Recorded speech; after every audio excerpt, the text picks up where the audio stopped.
Tetapi sosok itu makin lama makin besar hingga hampir setinggi pohon juwet.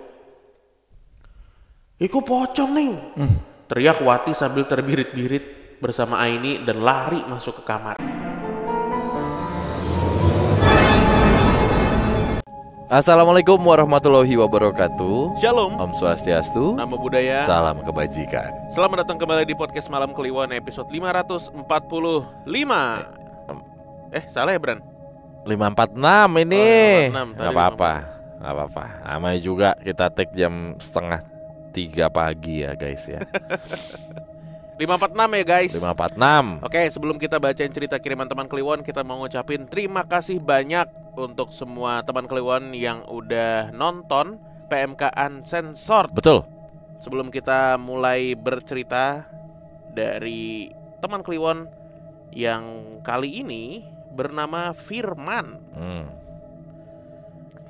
Assalamualaikum, selamat pagi, siang, sore, dan malam Bang Bimo, Bang Danu, Bang Gibran, dan para pendengar PMK dimanapun berada. Ya.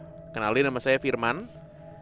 Sebelum cerita, saya ingin terima kasih sama tim PMK karena sudah nemenin saya dalam aktivitas sehari-hari, terutama saat touring jauh. Yang entah gimana bikin lebih fokus dan menghilangkan kantuk karena saking kocak dan seremnya. Ini Firman touring nih namanya berarti ya. Langsung ke cerita nih. Semua kejadian gangguan gaib ini kami sekeluarga alami saat masih ngontrak sebuah rumah di Kota Pahlawan sekitar tahun 1994.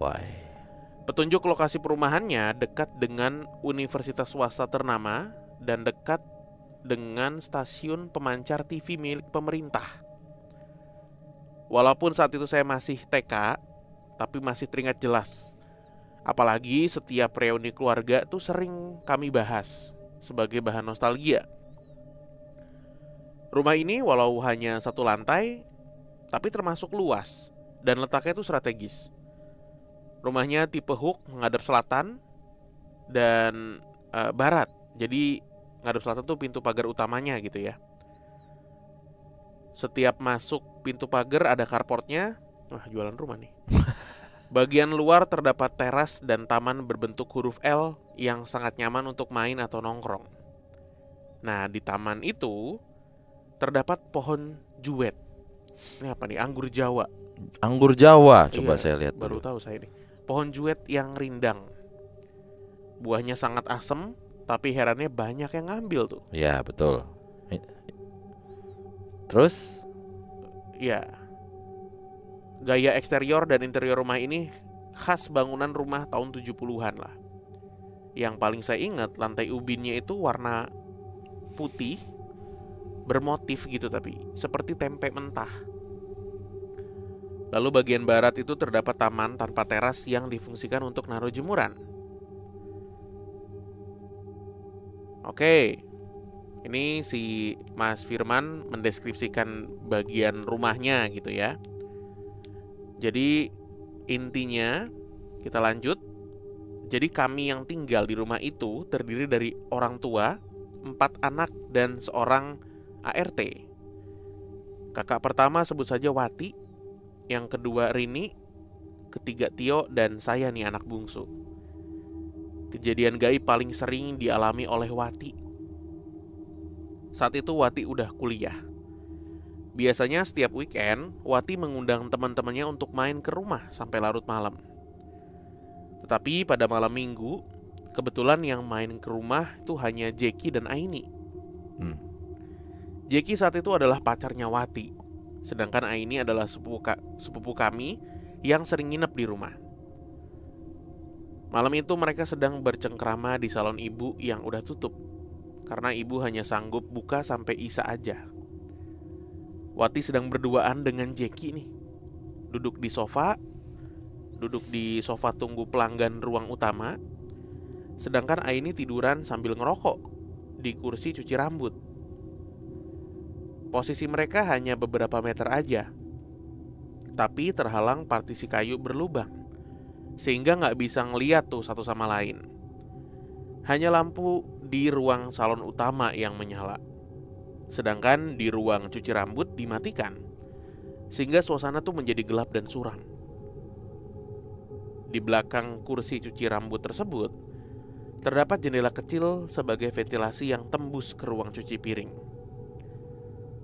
Saat sedang santai-santainya, tiba-tiba Aini merasa ada udara hangat yang berhembus di sekitar kepalanya. Karena merasa janggal, dia menoleh ke belakang arah jendela. Dia melihat sesosok bertubuh hitam, tinggi, besar dan berbulu lebat menyeringai mengintip dia dari balik jendela. Badannya menjadi kaku dan gemeteran. Mulutnya berusaha keras memanggil Wati yang masih asik berduaan dengan Jackie di sebelah. Tetapi yang keluar dari mulutnya hanya suara lirih. Wat, kesini Wat. Wati yang mendengar dengan malas dan setengah tak acuh itu menjawab, "Apa sih Neng? Apa sih Kak?" gitu. Karena memang Aini ini orangnya suka bercanda dan usil. Dengan sekuat tenaga akhirnya Aini bisa lari masuk ke kamar, meninggalkan Wati dan Jackie yang kebingungan. Di malam lainnya saat menginap, Aini dan Wati sedang duduk-duduk di ruang tamu. Hanya mereka berdua aja yang masih terjaga. Sedangkan keluarga lain udah pulas tertidur karena memang sudah larut. Sofa ruang tamu kami berbentuk L membelakangi jendela-jendela yang besar. Jendela-jendela itu terpasang 2 tirai. Tirai bagian dalam warna putih, berenda gitu, semi-semi tembus pandang, dan tirai bagian luar warnanya coklat. Biasanya setiap sore, semua tirai itu ditutup, sehingga bagian dalam rumah nggak tampak dari luar. Begitu juga sebaliknya. Entah kenapa, malam itu tirai coklat tuh nggak ditutup oleh mereka. Saat itu Aini duduk menghadap Wati yang membelakangi jendela, yang ada taman dan pohon juet tadi ya. Tanpa sengaja matanya menangkap sosok warna putih di dekat pohon juet. Karena memang tersamarkan oleh renda-renda tirai yang sama-sama warna putih, sambil ngusap-ngusap matanya dia bilang, Wat, iku barang opo? Itu benda apa?" Dan menunjuk sosok yang dimaksud. Wati refleks menengok dan melihat sosok yang kurang jelas. Tetapi sosok itu makin lama makin besar, hingga hampir setinggi pohon juet. "Iku pocong Ning," teriak Wati sambil terbirit-birit bersama Aini dan lari masuk ke kamar. Sebenarnya kami punya cerita mistis masing-masing, tetapi saya ceritakan yang paling jelas dan menyeramkan aja. Saya sendiri waktu itu masih kecil, hanya mengalami gangguan berupa mimpi buruk yang sama beberapa kali dan berulang-ulang. Yaitu mimpi berjalan dari kamar tidur dan berdiri di depan pintu kamar mandi yang ada bathtubnya. Lalu saya berteriak sekencang-kencangnya hingga saya terbangun. Oh ya, kamar mandi dengan bathtub ini hanya boleh dipakai ART kami. Padahal kami sebagai anak kecil sangat suka bermain dan berendam di bathtub. Kata kakak, ibu melarang karena salah satu mantan ART kami pernah melihat ada perempuan dengan rambut panjang berendam di bathtub tersebut. Oke, demikian sebagian cerita gangguan gaib yang kami alami selama ngontrak 5 tahun di rumah itu. Setelah kami pindah, beberapa keluarga menempati rumah tersebut. Tapi tidak lama lalu pindah. Suatu ketika saya pernah melihat rumah itu dijadikan semacam rumah peribadatan. Terakhir saya lihat, rumah tersebut kosong dan cenderung rusak. Di pagar samping banyak berdiri warung-warung, makin memberi kesan kumuh dan suram. Ya, semoga bisa menghibur dan maaf jika dalam penulisan agak kaku dan belibet ya. 3 tahun dengerin PMK cuma jadi pendengar, akhirnya memberanikan diri kirim cerita. Terima kasih Bang Danu, Bang Bimo yang udah bacain. Semoga sukses dan sehat selalu. Amin. Salam dari Firman di Kota Pahlawan. Kesan indah pertama. Baru denger gue pohon juet kayak mana ya? Duet. juwet gitu bacanya. Anggur kayak Oh, jamblang ya? Apa beda ya? Iya ya. anggur Jawa. Iya bro, jamblang. Kayak Jamblang, jambu keling atau duet. kayak apa ya, hitam-hitam gitu ya. Kayak yang dilihat Dencil tadi. Anggur Jawa. Ini emang agak keling ya kalau anggur Jawa. Hei, Gibran tahu lah ini seperti apa. Ya, Ini yang bikin wis. jamblang ya. Mau kemarin kan udah lama lagi ya gua. Oppo. Langsung kena. Apaan? Apa namanya? Yang bapak lo apa gitu-gitu yang ceng-cengan gitu Komedi. tuh. Bukan komedi, yang kata-kataan gitu. Iya. Jamblang gitu. Hmm. Bocahan Kalisari emang ada aja ya. Ibu lo apa nih gitu kan, Iya, biasa yang iya. kocak-kocakan gitu. Tapi brand ya, cuman nggak apa-apa juga ya. Bapak lo franchise Alfamart gitu. Lo kaya dong. Lah kaya kan, Lah makin bagus dong. gue bilang lah ngapa sih ih orang ya. Iya nggak apa-apa lah. Bapak lo waiting list. Nah itu, kalau itu kan nggak enak ya. Agak ngantri. Gitu. Kurang enak.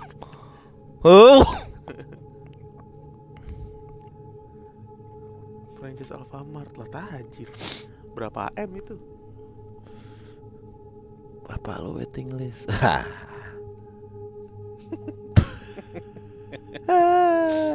Aku kan nemu di Instagram ceng-cengan begitu. Ada aja dah. Makasih ya Mas Firman. Ini kontrakannya serem ya. Rumah 70-an dengan bangunan-bangunan, ada salonnya segala loh. Ih, tapi iya deh. Gue juga baru ngeh ternyata salon tuh salah satu tempat yang kalau udah tutup serem ya. Iya. Salon tuh karena banyak cermin kali ya. Belum energi orang yang keluar masuk, potong rambut gitu, kayak rambut kan salah satu penghantar ya. Salah satu medium, apa istilahnya ya? Iya. Medium. Kecuali yang nggak Menghantarkan pernah energi. sisiran. Hah? Rambut gimbal, tampangnya lusuh, nggak pernah kenal sisiran. Lagu siapa Cil? Nggak tahu. Rambut gimbal, Toniki ya? Iya. Ya, itu lagi cerita dari Toniki. Dah bukan. Bukan. Akhir bulan tuh kapan sih? Ntar lagi ini juga udah akhir bulan aja. Rusuh nih. Tanggal 26 tuh kapan? Udah lewat ya. Udah lewat. Oke. Iya, lanjut. Wah, ini lucu banget ini.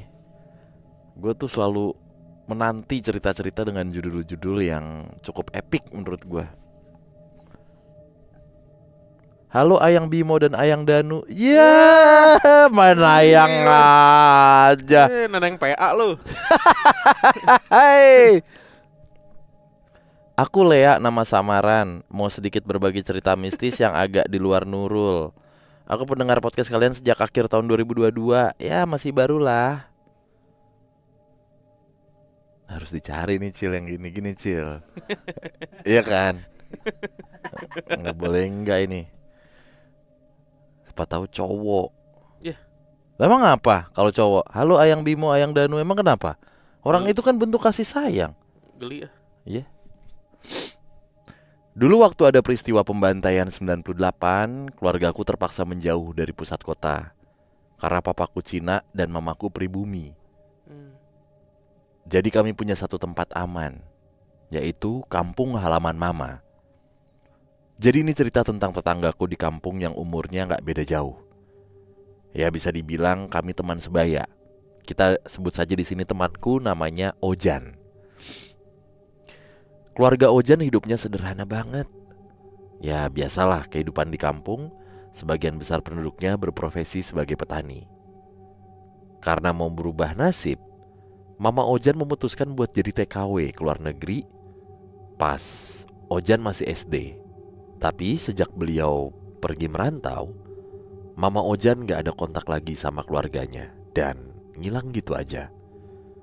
Waktu itu kami masih sama-sama bocil, jadi gak tahu tuh kelanjutan nasib Mama Ojan kayak gimana. Tapi yang pasti sejak beliau merantau, beliau gak kembali lagi. Dan tepat 1 tahun kemudian, papanya Ojan juga meninggal karena sakit. Jadilah si Ojan ini hidup sebatang kara sampai harus putus sekolah. Dan untuk makan sehari-hari cuma mengandalkan belas kasihan tetangga. Singkat cerita, waktu itu aku masih sekolah SMP. Tapi Ojan sudah kerja jadi kuli bangunan. Kadang bantu bajak sawah. Ya pokoknya kerja apapun lah supaya dia bisa bertahan hidup. Tapi beberapa tahun kemudian, si Ojan ini mulai aneh. Dia jadi agak klinik. Mulai ikut berguru, kasih-kasih sesajen, bertapa di goa.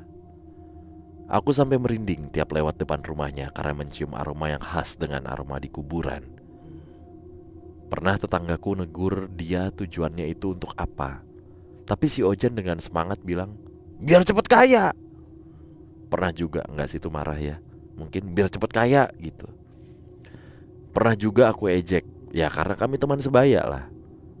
Kok kamu udah ngelakuin ini dan itu tapi gak kaya-kaya sih Jan gitu. Lalu dia balas, ya belum, tunggu aja nanti. Kalau uangku udah banyak, pasti kamu mau ikutan juga. Aku ini sudah berguru dengan Abah A, B, C. Aku juga pernah dimimpikan sama Nyai Ratu Anjing. Pasti sebentar lagi dia bakal datengin aku. Ya sebenarnya aku nih mau ketawa ngakak, tapi aku ngargain apa yang Ojan yakini lah. Dan ternyata si Ojan juga cerita ke orang-orang di kampung kalau dia habis didatangi Nyai Ratu Anjing dalam mimpi dan dia harus tidur dengan sosok itu. Gak sedikit orang-orang yang percaya sama cerita Ojan dan memperingati untuk berhati-hati. Karena di lingkungan kami masih sangat lumrah dengan hal itu. Gak lama setelah dia cerita tentang mimpinya, Ojan dapat proyek pembangunan rumah di sebuah desa. Ojan semangat banget. Mungkin dia pikir ini pasti jawaban dari mimpinya dan dia sudah dekat dengan tujuannya. Gak lupa sehari sebelum berangkat, Ojan bersemedi di goa lengkap dengan dupa khas perdukunan. Di lokasi proyek, para tukang dapat tempat tinggal supaya gak bolak-balik rumah. Jadi kayak satu ruangan yang baru, siap bangun, terus ditinggalin sama para pekerja lah intinya. Dan Ojan masih dengan semangat cerita tentang mimpinya. Dia cerita ke teman-temannya dan meminta saran bagaimana caranya dia bisa tidur dengan sosok Nyai dalam mimpinya. Teman sesama pekerja cukup antusias dengan cerita Ojan dan menyarankan Ojan bertapa di goa untuk mendapat pencerahan. Keesokan harinya, setelah selesai dengan kegiatan bangun rumah, kejadiannya tuh hampir malam, ketika sedang berbincang santai dengan pekerja lain, ada seekor anjing betina mendatangi Ojan. Matanya menyala, warnanya cantik dengan bulu lebat yang halus. Mungkin Ojan pikir itu jawaban dari mimpinya. Dia harus meniduri Nyai Ratu Anjing. Dan itulah sosoknya. Dibawanya anjing tersebut ke kamar.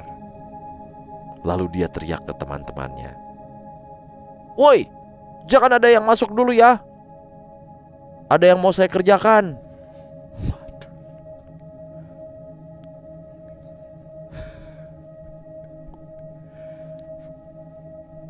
Ojan emang. Setelah itu Ojan masuk dengan anjing tersebut dan gak ada yang tahu apa yang dia lakukan. Kita cuma bisa menduga-duga aja. Tapi gak lama kemudian Ojan berteriak kesakitan, "Aduh, ampun sakit Nyai." Kenapa sih Ojan? Lo kerokan lo. Pekerja yang lain langsung masuk dan melihat Ojan kesakitan sambil memegang tangannya. Ternyata dia digigit anjing. Melihat pintu terbuka, anjing itu langsung lari ke arah hutan dan hilang ditelan kegelapan. Karena dengar suara berisik, satpam datang dan bertanya, "Ada apa, Bang, berisik-berisik?" Suara satpam nggak gitu dong.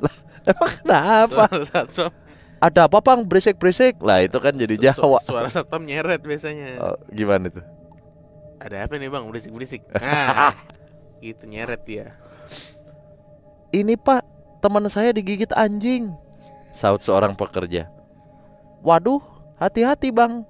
Di sini masih banyak hutan. Jadi banyak anjing liar. Mau saya antar ke rumah sakit?" Tanya satpam itu. Kaku banget ya? Ya lu bacanya gitu soalnya, jadi kedengarannya kaku. Oh ya, waduh, hati-hati, Bang. Di Nah, sini masih banyak hutan. jadi Jadi normal. banyak anjing liar. Mau saya antar ke rumah sakit? Oh iya bener. Jadi normal. Perkara intonasi aja itu. Itu bukan sebarang anjing, Pak. Nggak apa-apa, lukanya nggak parah, jawab Ojan demikian. Waktu itu Ojan kesakitan tapi ada mimik bahagia di wajahnya. Keesokan harinya Ojan ngerasa nggak enak badan. Dia merasa pusing dan menggigil. Tapi Ojan cuma minum obat warung, paracetamol lah gitu, tanpa pergi ke dokter. Setelah pembangunan selesai, Ojan cuma mengurung diri di rumah. Tetangga mulai bergunjing tentang kejadian Ojan di lokasi pembangunan. Bahkan ada orang yang bilang kalau anjing itu memang jelmaan sosok Nyai. Mungkin Ojan dijadikan tumbal oleh sosok Nyai itu karena sudah membuat Nyai marah. Sering juga kami dengar Ojan mengerang kesakitan sambil bilang, "Aduh, ampun Nyai, sakit Nyai." Dia jarang makan dan semakin jarang keluar rumah, membuat warga semakin percaya kalau itu memang ulah sosok Nyai. Suatu hari ada orang yang melihat dia pingsan di depan rumah. Melihat kondisinya yang memprihatinkan, langsunglah dia lapor ketua RT dan membawanya ke puskesmas. Pihak puskesmas gak bisa mendiagnosa apa penyakitnya, tapi menyarankan agar langsung bawa ke rumah sakit karena alatnya lebih memadai. Lalu seorang warga sedikit berbisik ke Pak RT, "Wah, ini pasti ulah Nyai itu kan. Setiap hari Ojan didatangin Nyai ratu anjing itu. Makanya dia ketakutan setengah mati. Belum kuat ini ilmunya. Sudah berhadapan sama demit. Kita bawa aja lah ke Abah X lah gitu ya." Tapi Pak RT gak setuju. Beliau memakai logika karena mengingat Ojan udah kurus dan lemes banget. Pas sampai di RS, ditanyalah sama dokter gejalanya apa, aktivitas sebelumnya apa. Diceritain nih semua tentang Ojan yang digigit siluman anjing dan semua gejalanya. Dan dari hasil pemeriksaan, ternyata Ojan kena rabies. Dokter tanya, "Kenapa baru bawa ke sini setelah kondisinya sekarat begini? Harusnya setelah digigit hewan liar, langsung datang ke rumah sakit untuk vaksin anti rabies. Kalau kondisi udah separah ini, vaksin pun gak akan mempan. Kami hanya memberikan obat pereda nyeri." Tapi orang yang mengantar Ojan gak terlalu percaya kata dokter. Karena di rumah sakit Ojan selalu berteriak, "Sakit Nyai, tolong Nyai, ampun." Dan gak lama Ojan meninggal. Tapi karena ada beberapa orang yang mengantar Ojan, jadi ada dua kubu nih. Ada kubu yang percaya perkataan dokter kalau Ojan kena rabies. Ada juga yang percaya Ojan adalah tumbal dari Nyai Ratu Anjing.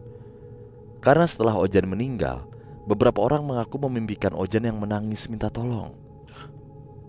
Terlepas mana yang benar, semoga ada hikmah yang bisa kita ambil dari kejadian ini. Aku bukannya gak percaya dengan hal goib, tapi selama ada penjelasan medisnya, aku lebih percaya dengan ilmu kedokteran. Ya, tapi kami tinggal di kampung, di mana pendidikan kami cukup rendah. Jadi dengan mudah percaya akan hal begitu. Bantu kirimkan doa aja buat Ojan ya. Semoga di sana dia bersatu kembali dengan keluarganya. Sorry ya kalau ceritanya panjang dan ada kata baku dicampur sama bahasa-bahasa daerah. Mungkin lain waktu bakal aku ceritain tentang mamaku yang katanya kena kiriman oleh saingan bisnisnya dan penjelasan dari sisi medisnya. Semoga mudah dipahami dan terima kasih sudah membacakan cerita aneh ini. Oh ya, keluarga kami udah pindah dari kampung itu setelah orang tua dari mama meninggal. Gimana menurut Ayang Bimo dan Danu? Ojan jadi korban tumbal apa kena rabies? Dan di lokasi pembangunan malam itu Ojan ngelakuin hal apa ke anjing liar? Terima kasih banyak PMK. Dipancing. Sebelum kita membahas kalau teman Kliwon jeli, apalagi yang melihat di YouTube, ada keanehan di video tadi. Ada sesuatu yang berubah pokoknya. Kalau teman Kliwon nonton dari awal sampai akhir, gitu. Ada sesuatu yang kok berubah nih kayaknya gitu. Apa kira-kira?